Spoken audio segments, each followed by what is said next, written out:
Olá, sejam bem-vindos ao meu canal. Me chamo Elber e hoje eu quero falar sobre quantidade de movimento. Para isso, eu vou usar uma questão que caiu no Enem, acho que foi em 2014, que utiliza esse conceito para sua resolução. Antes de apresentar a questão do Enem, eu gostaria de mostrar a vocês o que é quantidade de movimento e qual é o princípio de conservação associado a esse conceito. Porque se vocês não têm a parte teórica prévia, não vão poder entender a resolução do exercício. Tudo bem? Vamos então falar agora de quantidade de movimento. Quem elaborou esse conceito pela primeira vez foi um senhor chamado Descartes. Gente, Descartes é um grande nome da filosofia natural do século XVII e ele é muito presente no mundo moderno. Ele é contemporâneo a grandes nomes como Isaac Newton. Quando Descartes morreu, Newton era um moleque de 8 anos de idade, tá por aí. Galileu Galilei foi contemporâneo a Descartes. Kepler, Spinoza, Leibniz também. Leibniz foi o pai do cálculo diferencial integral, nada mais, nada menos. Ou seja, no século XVII tinha uma turminha de pensadores nervosa, gente, porque eles criaram as bases da mecânica clássica. E Descartes não é um nome menor, um grande personagem desse movimento. E um dos conceitos que ele criou foi a quantidade de movimento, que é o que vamos tratar hoje, tá? Movimento. Eu vou usar a letra Q para representar a quantidade de movimento. Tem alguns autores que usam a letra P. Não tem problema, é só nomes, tá? Mas o conceito é o mesmo. Eu vou usar a letra Q porque eu quero usar a letra Q. Ponto. Beleza? Quantidade de movimento, para entender o conceito, eu vou usar duas situações. Primeira situação. Suponha que eu tenho aqui dois corpos, vou chamar de corpo A e corpo B. Os dois corpos são feitos do mesmo material, ou seja, se é chumbo aqui, chumbo embaixo também, madeira, madeira, não importa. E o mesmo tamanho, ou seja, a massa do corpo A vai ser igual à massa do corpo B. Mas a velocidade com que o corpo A se move é maior que a velocidade do corpo B. O que eu quero fazer com isso? Eu quero comparar quantidade de movimento com velocidade. Então, aqui a pergunta é simples.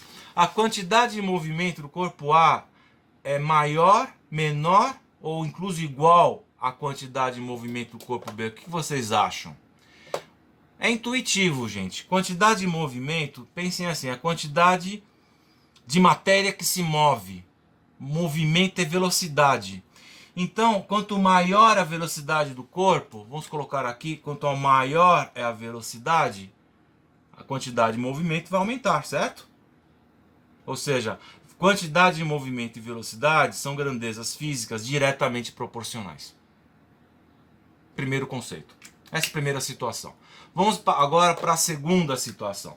Suponha que eu tenho de novo dois corpos, vou chamar o corpo C, e agora eu pego um corpo D grandão, tá? Os dois de novo são feitos do mesmo material, mas o tamanho do corpo D é maior do que o tamanho do corpo C. O que significa dizer que a massa do corpo D vai ser maior do que a massa do corpo C. Tudo bem? Mas a velocidade vai ser igual. Vamos pôr a mesma velocidade V para os dois. O que eu quero com isso? Eu quero comparar a quantidade de movimento com massa.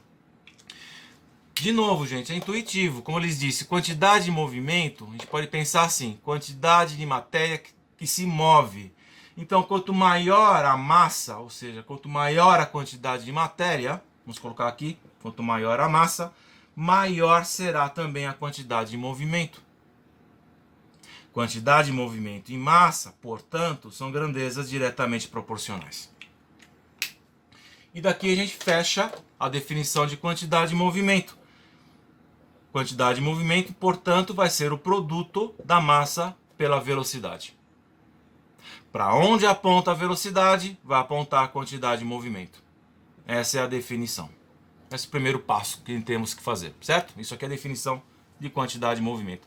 Antes de prosseguir, vamos tomar um exemplo, nada mais para ver como funciona. Suponha que tem um corpo aqui de massa 3 kg e ele se move com uma velocidade de 5 metros por segundo. Qual será a quantidade de movimento dele? Bom, é o produto da massa vezes a velocidade. Massa é 3 kg, então põe um 3 aqui. Vezes Velocidade, aqui é 5 metros por segundo, coloca um 5 aqui. Tudo bem? Então a quantidade de movimento vai ser 3 vezes 5, vai ser 15. 15 o quê? Em física sempre os números nunca são puros. Tem grandezas adimensionais, mas são raras. Normalmente tem uma unidade de medida que vem aqui. Nesse caso eu estou multiplicando quilo por metros dividido por segundo. Então vou compor aqui quilos, metros por segundo, assim de simples. Tudo bem, gente? Bom, esse é o primeiro passo. Agora vamos para o princípio de conservação associado à quantidade de movimento. Para isso, antes eu tenho que apagar a lousa. Se me permitem, vou apagar a lousa. Bom, gente, Descartes, como pessoa, diziam que ele era um vivant. Ele gostava de festa, vinho. Dizem que ele era meio mulherengo. Ele chegou a ter uma filha com uma serviçal que trabalhava na casa dele, que morreu aos 5 anos de idade, pobre. E isso abateu muito ele. E Descartes também participava desses duelos de espada, que era muito comum na época. Que louco, não? Bom, gente, vamos agora para o princípio de conservação. Aqui é o seguinte, Descartes dizia o seguinte, assim como ele pensava: Deus criou a matéria e o movimento ao mesmo tempo, e graças à sua cotidiana influência, a quantidade de movimento do universo hoje é a mesma de quando ele o criou. Ou seja, a quantidade de movimento ao longo do tempo, num sistema isolado, se conserva. É claro que os filósofos naturais posteriores a Descartes adaptaram esse conceito. Então vamos pensar em sistemas isolados. Vamos tomar aqui, por exemplo, dois corpos. Porque o universo inteiro é complicado, né? Então vamos pegar dois corpos. Vou chamar de A e B. A e B. E vamos supor que as massas podem ser iguais ou diferentes, não importa. E vamos supor que a velocidade de A vem para cá e a velocidade de B vem para cá. Ou seja, os dois vão colidir. Então aqui eu tenho a situação que é o início. Depois vai acontecer o quê? Vai acontecer uma colisão. Os dois corpos colidem, o A e o B. Chocam um com o outro. Depois do choque, suponha que o corpo A retroceda. Vou chamar a velocidade de A agora de V', que um valor da velocidade não necessariamente é igual a esse. E o corpo B também retroceda. Vou chamar de velocidade B de VB'. Aqui eu tenho o final. Então o que Descartes está dizendo é que a quantidade de movimento total no início é igual à quantidade de movimento total no final. Vamos ver como é que funciona isso. Qual é a quantidade de movimento no início? Gente, tem dois corpos. Bom, a quantidade total no início, vou chamar de QI aqui embaixo, vai ser a quantidade de movimento do corpo A mais a quantidade de movimento do corpo B.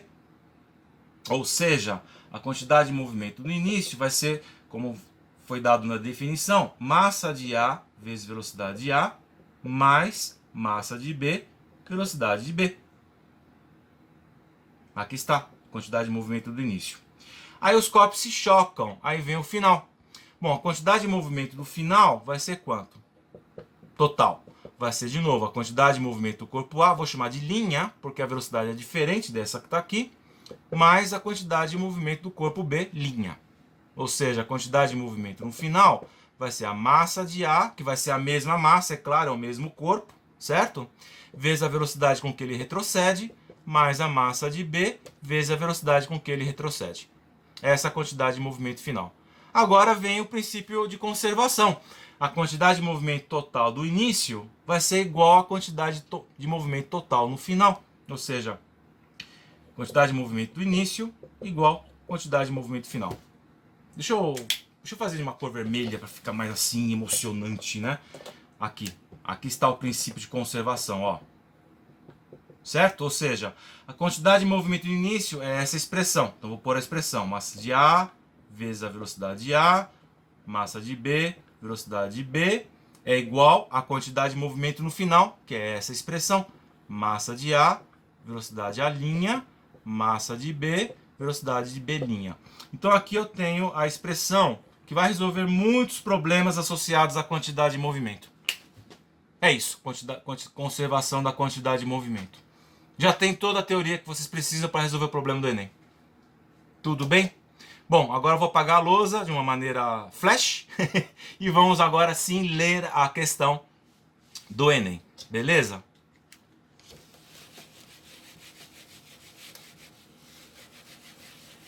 Bom, flash que não é tão flash, né? Mas é que vamos, apagando a lousa, apagando. É maravilhoso apagar a lousa, gente, porque eu sempre penso nos gregos, sabe? Antes eles escreveram seus teoremas, os papiros, lá no século III, IV antes de Cristo. Sabe como que os gregos elaboravam seus teoremas? Eles escreviam na areia. Que coisa louca, gente. Toda vez que eu penso nisso, eu fico assim, até emocionado, sabe? Vamos lá. Então, a questão do Enem. Agora. Durante um reparo na Estação Espacial Internacional, um cosmonauta... Faça uma pausa na leitura aqui, gente. Cosmonauta é a mesma coisa que astronauta. Passa que os americanos deram o nome de astronauta para aquelas pessoas que vão ao espaço. E os russos deram um nome diferente. Chamaram de cosmonauta. Mas no final é a mesma coisa. Tenha cuidado com isso, porque mais de uma vez já cruzei com questões do Enem que eles nunca usam a palavra astronauta, por alguma razão. Sempre aparece cosmonauta, tá bom? Continua a leitura do enunciado. Um cosmonauta de massa 90 quilos substitui uma bomba do sistema de refrigeração de massa 360 quilos que estava danificada. Inicialmente, o cosmonauta e a bomba estão em repouso em relação à estação. Pausa aqui na leitura. Gente, já deu... Se lembra que era início e fim, certo? No início, os dois estavam em repouso, ou seja, as velocidades são nulas. A gente vai escrever tudo isso daqui a pouco, tá? Ou seja, a quantidade de movimento inicial vai ser quanto para os dois? Se estão em repouso. Beleza? Vou continuar a leitura do enunciado. Quando ele empurra a bomba para o espaço, ele é empurrado no sentido oposto. De novo, pausa. Gente, aqui tem a terceira lei de Newton. Se eu empurro alguém para um lado, a pessoa me empurra para o outro. Ação, reação. Vou falar disso daqui a pouquinho também. Continua a leitura. Nesse processo, a bomba adquire uma velocidade de 0,2 metros por segundo em relação à estação. Ou seja, depois do que o astronauta empurrou a bomba, a velocidade que ele adquire vai ser da bomba vai ser 0,2 metros por segundo. Agora a pergunta da questão.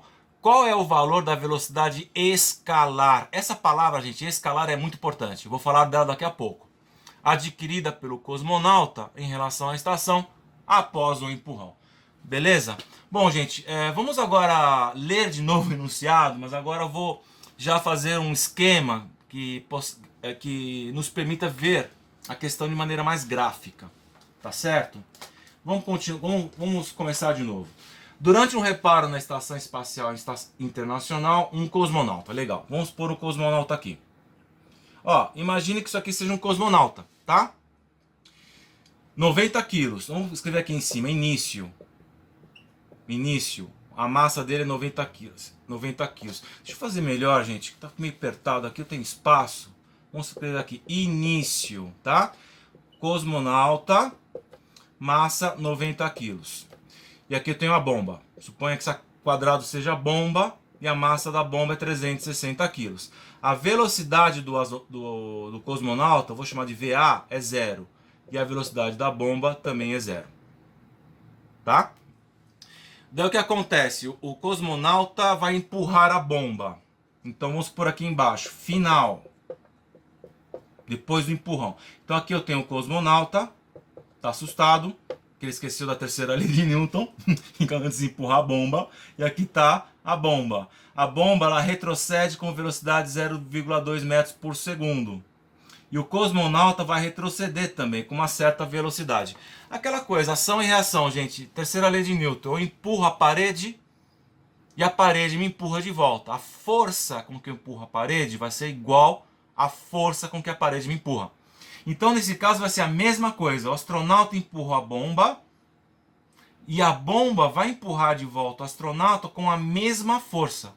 Mas aqui, gente, cuidado, vejam só. Dado que a massa da bomba é maior do que a massa do astronauta, antes de fazer qualquer conta, eu já sei que a velocidade de retrocesso do astronauta vai ser maior do que a velocidade da bomba. Então, olhando aí as alternativas, vocês podem ver que a alternativa A e B já não é certa, não pode ser essas duas alternativas. Só com essa análise eu posso eliminar duas alternativas. Vou pôr aqui início, não? Beleza? Agora vamos aplicar a definição de quantidade de movimento. Então no início massa do astronauta, velocidade do astronauta, mais massa da bomba, velocidade da bomba. Então, a quantidade de movimento no início, massa do astronauta é 90, velocidade 0, massa da bomba 360 kg, velocidade 0, 0, 0 aqui, certo? Então, quantidade de movimento total no início vale 0. Vamos para o final. Quantidade de movimento final vai ser a massa, de novo, do astronauta, velocidade dele nova, massa da bomba, velocidade da bomba nova, essa velocidade aqui. Então, quantidade final vai ser a massa do astronauta. A velocidade dele eu vou chamar simplesmente de V, tá? Mais a massa da bomba, velocidade da bomba 0,2. Bom, vamos ajeitar essa equação aqui. 360 vezes 0,2 costuma dar quanto? Costuma dar, fazendo a conta rapidamente de cabeça, sem fazer aqui, 72. Confiram a conta, gente, é importante para acompanhar o raciocínio, tá? Então essa é a quantidade de movimento final. Agora eu aplico o princípio de conservação, que essas duas quantidades de movimento são iguais. Então a quantidade de movimento no início, que daqui vale 0, então vou pôr um 0, redondo, igual, igual. Agora eu pego a quantidade de movimento final, que é essa que está aqui, e escrevo essa expressão. 90V mais 72. Vou passar o 90V para cá, ele é positivo, vem para o outro lado da igualdade, vai ficar negativo, certo? Igual a 72. Vou multiplicar por menos 1 os dois lados da igualdade para eliminar esse sinal de menos que está do lado da minha variável. Então, menos 1 vezes menos 90V, 90V. 72 vezes menos 1, menos 72. 90 aqui está multiplicando, passa para o outro lado da igualdade, vai dividindo. Então, a velocidade, menos 72 sobre 90. Fazendo a conta aqui rapidamente, veja, 72 dividido por 9 dá 8. E dividido por 10, 0,8, certo? Menos 0,8 metros por segundo. Essa é a resposta. Agora, que importante, gente, é o seguinte. Esse sinal de menos está me dizendo uma coisa muito importante. A velocidade é uma grandeza vetorial. Então, quando eu apliquei o 0,2 positivo, estão vendo que ele está positivo? Eu já assumi que o meu referencial positivo está para a direita. Agora, a velocidade do astronauta está para a esquerda, sentido oposto ao referencial. É por isso que veio o sinal de menos aqui. Agora, se vocês olharem, aí, questão, de novo, volta para cá. As alternativas, vejam que não tem nenhum valor negativo. E por que não tem valor negativo? Porque agora volto para a palavra escalar. Velocidade escalar está se referindo ao valor numérico da velocidade. Então, ele quer um módulo da velocidade. Então, para as alternativas, eu vou buscar somente o 0,8, o valor numérico, metros por segundo. Então, olhando as alternativas aí, verão que a alternativa correta é a alternativa E. Certo? Ou seja, quando falo velocidade escalar, por exemplo, a massa é uma grandeza dita escalar, porque ela não depende de direção e sentido. Então, a velocidade é vetorial, mas se ele pede a velocidade escalar, ele está dizendo, eu quero o valor numérico da velocidade. Não quero nada mais do que isso. Por isso que as alternativas todas são positivos, os valores. Então, a alternativa correta é a alternativa E. E é isso, gente. Eu espero que eu tenha podido ajudar vocês. Se vocês tiverem alguma dúvida, deixem, por favor, nos comentários. Eu estarei atento e responderei na medida do possível. Se vocês gostaram do vídeo, eu agradeço muito que vocês me apoiem com o polegar para cima. Se vocês não gostaram, tá tudo bem, pode pôr o polegar para baixo, não tem problema. Se vocês quiserem acompanhar o meu canal, agradeço muito. Façam, nesse caso, a inscrição e acione esse sino de notificações para vocês receberem o aviso quando suba novos vídeos. E lhes asseguro, estarei subindo muitos vídeos, sempre associados ao Enem e sempre associados a questões de física e matemática. Tudo bem? É isso que eu queria dizer. Espero que vocês tenham um bonito dia e até a próxima. Tchau!